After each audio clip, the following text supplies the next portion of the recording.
And joining me right now on the set is Belle herself from Beauty and the Beast, Porscha Shaw. Hi, honey. Hi.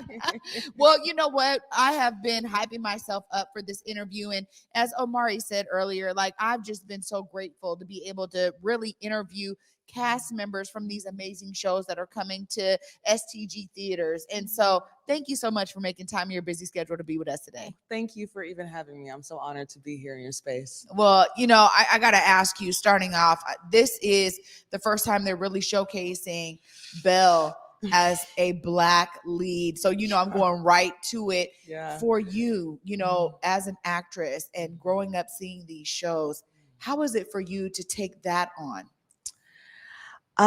It's actually really hard. At first, it was I was in disbelief when I was cast, and I was in disbelief really until 2 weeks through rehearsal. I just was like, "There's no way this is me. There's no way this is for me. This is not for me."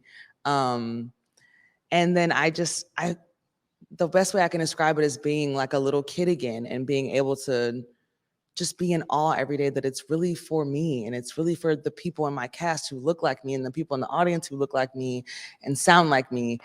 And I really could cry every day from like the joy that I get and the wonder that I get from being able to do this. Oh, beautiful answer. I'm telling you, because I think a lot of these shows take us back to our childhood, particularly because they're timeless shows, right? And we've seen these stories time and time again. And so I love that you even responded that way. Now, let's just go back to your beginnings as an actress. How did you start? Where did you, come from? Give us your background. I'm from Houston, Texas. Well, I'm from Richmond, Texas, which is right outside of Houston. And now my family lives in Houston proper. I originally was an opera singer. I trained with the Houston Grand Opera in high school. I changed my major at the very last minute to do musical theater. Musical theater was like not my thing back then. And then I had a professor, John Jory, who was like, "Hey, if you want to do acting, you'd be pretty good at it. I think you should audition for grad school." I did that. I got into grad school, moved here to go to UW. And I pretty much have been acting ever since. And I've kind of fallen in love with it ever since. It's just kind of like a journey that like unfolded for me that I had never even imagined in my life. So yeah, I'm here. Well, I love how our journey always take us somewhere that we're not sure where we're going to go. This audience knows I always talk about how I started acting and modeling when I was 9 years old, right? And so they may see me here and think, oh, you know what I mean? Like, oh, you just all of a sudden you and Omari did this. But we talk about our backgrounds a lot because we know that oftentimes, particularly in the creative field, it's like it starts way back when. There's always this spark. What are some of the favorite roles that you played thus far before you got Belle? My favorite role I've ever played is probably Clytemnestra in 12 Ophelias. So a lot of people know Helen of Troy. She's the queen on the winning side of the Trojan War. And that was my favorite role to play. One, because she like is a queen, and I never thought that anyone would ever cast me as a queen. And then she has a lot of bite. I like to play characters who have bite and women who aren't afraid to like speak up and speak out. And I really like just me being Black always changes the narrative when I'm playing those parts. And then another part that I played that I loved, Justin Huertas, who is a local musical theater writer, he writes musicals for almost every house in Seattle, wrote a new musical called the World Octopus Wrestling Championship. And I got to play an octopus. And that was really cool to be a like Black octopus. And he like wrote the music with me in mind. And that was really great. And yeah, I really have been fortunate to play a lot of roles. For women at Seattle Rep, I was in that, and that was incredible. That was an incredible thing to do. And Shout Sister Shout, I was just in the ensemble with those people at the Rep, and that was incredible. The cast was incredible. I think I have just been fortunate enough to like almost everything that I've done. Wow. Yeah. That says a lot. Yeah. Because sometimes in the creative field, it's also this gig economy to a certain degree. And so, you're like, okay, I'm thrown into something. Maybe it doesn't necessarily quite fit, but it's going to pay the bills right now. So I got to do what I got to do. Absolutely. And it's great to hear you as a Black woman talk about it from a Seattle perspective, because we always think, small Black population. People joke across the country, there's Black people in Seattle. And we're like, there's a strong Black community in Seattle. And so I love to hear your perspective from the creative side about that. One thing I always talk about with creatives, particularly artists, photographers, anybody really in the creative field, is that there's a family, right? Like almost probably, I'm sure the people that you've been able to work with, you make connections with and build relationships. Tell us about that, because you've entered into this kind of tight knit, creative circle that probably has its own kind of familial characteristics. Yeah, yes. I think since I went to UW for my master's here, a lot of casting directors were able to see me do work in school, right? So when I graduated, and I'm one of my classmates who stayed here, people like knew of me. So that helped me get into my auditions and kind of break into the community probably more easier than a Black person who would have just moved here. You know what I mean? They have a different experience. I was kind of put into a community. But I also think that, unfortunately, but also fortunately, I think all Black and brown people have this, like, we have to be better than, we have to like show up, we have to be great. And I had that. I also come from Texas. Everything in Texas is a competition, right? Like every single thing. You do cheerleading, you do writing, all of it. So I'm naturally competitive, and I was determined to be a part of this community. I said I wanted to work for a year. I wanted to work for a year straight, and I would go where I was wanted, which is different than some people. I think some people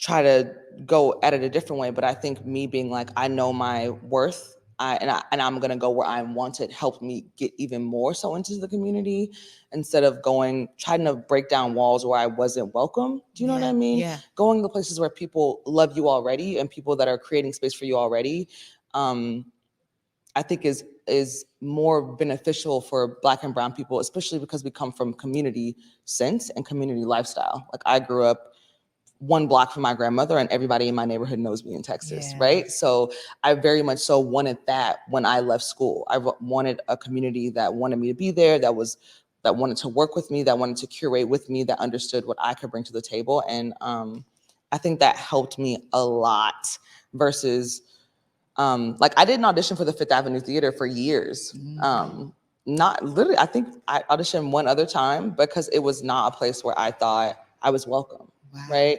It was not a place, I didn't see lots of people on stage who looked like me, and definitely not as leading roles. And so I went to places like Arts West in West Seattle, where I definitely saw people on stage like me.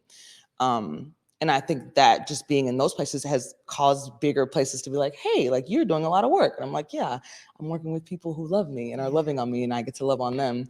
And I think that's a good seed for Black and brown people to build from, instead of trying to break down or like get into places first where people don't want you, right? Because that can create even more negativity around thought about your worth and who you are, right? When you audition for places or do things where people like, no, right? Lots of closed doors. And so I like to walk in the doors that are open. That is beautiful to tell it in that way. And, you talk about Arts West Theater, definitely a fan of Arts West Theater. It's where I got my like kind of breakout start in a professional theater with regard to stage managing, and got to stage manage a Raisin in the Sun back in the day when I was like 18, you know what I mean? And honestly, just enjoyed again that open door and that welcoming spirit. And I think also too, it does something for us, because already societally, I mean, Omari made a joke earlier about, like trying to escape racism. And it's like, already societally, we have to deal with closed doors, right? Discrimination, oppression, whatever. Absolutely. And so the idea that you have been able to move in an intentional way to doors that are welcoming you is a beautiful way of thinking about it. Just last night, I was with a young woman, and she's like, I want to break out in the media, can you just talk to me? And like, we already had a relationship through organizing. And I'm like, yeah, let's just sit down, let's have tea, whatever. And so, I always understand that the position I have here, even at Converge, and the things I do in community with regard to media, people see me in a certain way. And I don't always see myself in that way. I'm like, hey, I'm just putting my head down doing the work. And so you understand, like, there's always this kind of community that's watching. How has your family responded to what you're doing up here in the Pacific Northwest, from you being down south, and like now they're probably just watching your career flourish? How has that been for you? I could literally cry. It has been a journey. It's been a journey. Just starting from being in Texas. I love Texas. I'm a Texan. I'm a Texan at heart, but my people are off. Okay. And there was a lot of, if you not black if you don't do these certain things. Like, you're not black enough. You inquire, black kids don't do that. You in speech and debate, black kids don't do that. And even from my own mother, right? My own mother had those ideas and ideals about art and just like what it was. And she's completely changed her perspective, like almost like 360 once I got into undergrad and like left home. And most of my family's never seen me in a play. My mother has seen me in multiple plays, but Beauty and the Beast was the first time they had ever seen me on stage in a play. And they were just in awe. Like, my grandmother passed away 2 years ago, and this is like the reunion week of her passing. So for them to be able to be here in town, for us all to be together, and for them to witness me really like take up space in a way that I've never taken up space at home, it's exhilarating, and I can't even put it into words. I have a very supportive family. I've been very fortunate in that way. A lot of people don't have that.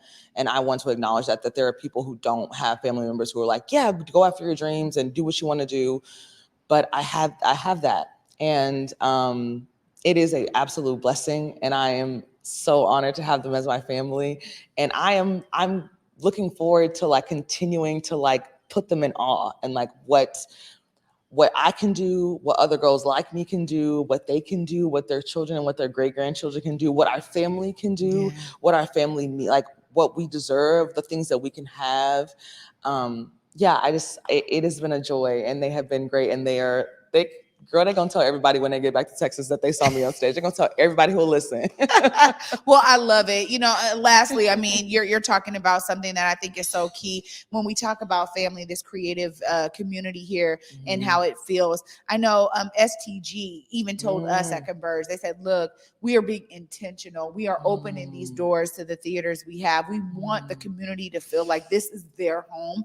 And, when Omari and I got to do the morning update show at the Paramount, we really felt that love from STG. And again, this intentionality of being like, no, we're building relationship intentional, and we want to make sure you guys feel that welcome. So how has it been for you? Because now you're talking about, hey, you weren't at Fifth Avenue Theater, and now you have this open door and this welcome. But I do think it's part of this kind of larger story and narrative around STG's intentionality to open it up so that people like you and me that look like us do feel like, wait a minute, there's somebody on stage representing us. And now I know I can come there. I can feel welcome, and I can feel comfortable in the seat while I'm watching this. Absolutely. And Porscha, you're a part of that. I keep remembering that. Yeah. So in terms of that, like the young Black girls who are out there looking at you, I just want you to be able to speak to that. Yeah.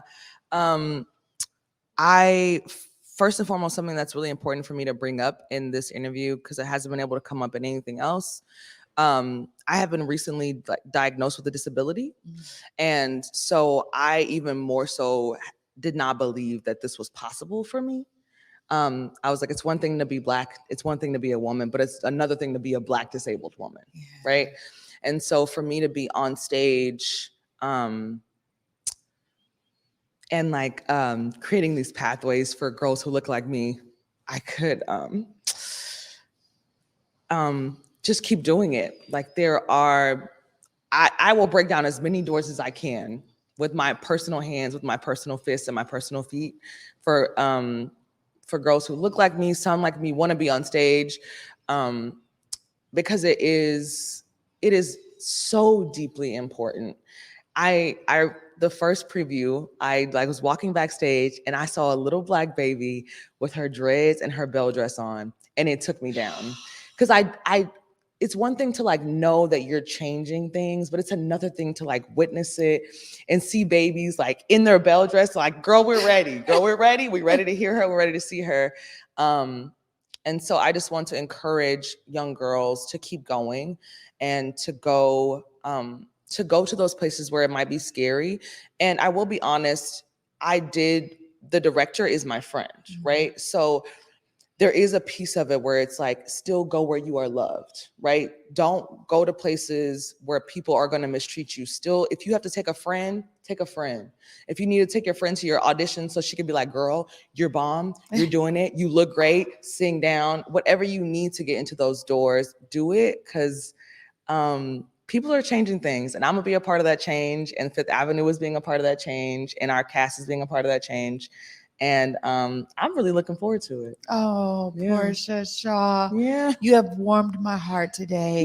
I mean it. Same. I thank you so much. Thank I you can't for wait to having build me. more relationship with you because this is just the beginning, girl. Yes. This is just the beginning right here. Amen, yes. Thank you so much for being with us today and shining your light on this set. Thank you so much for having me. I'm Absolutely. so honored. Absolutely. Yes, yes, You yes. guys, I'm over here on an emotional roller coaster with Miss Porscha because I cannot wait to see her. I get to be there on Friday and I'm bringing my sister. We love Beauty and the Beast. So I cannot wait. T Mike, you know, it's me and you. It's on Friday. You guys heard it from Porscha herself. I can't wait to be able to wrap this up with Omari at the end of the show because I'm feeling all of the great vibes over here. Right after this short break, Omari's coming back to the set with Simon Fox. Stay tuned, you guys. You're watching the Morning Update Show.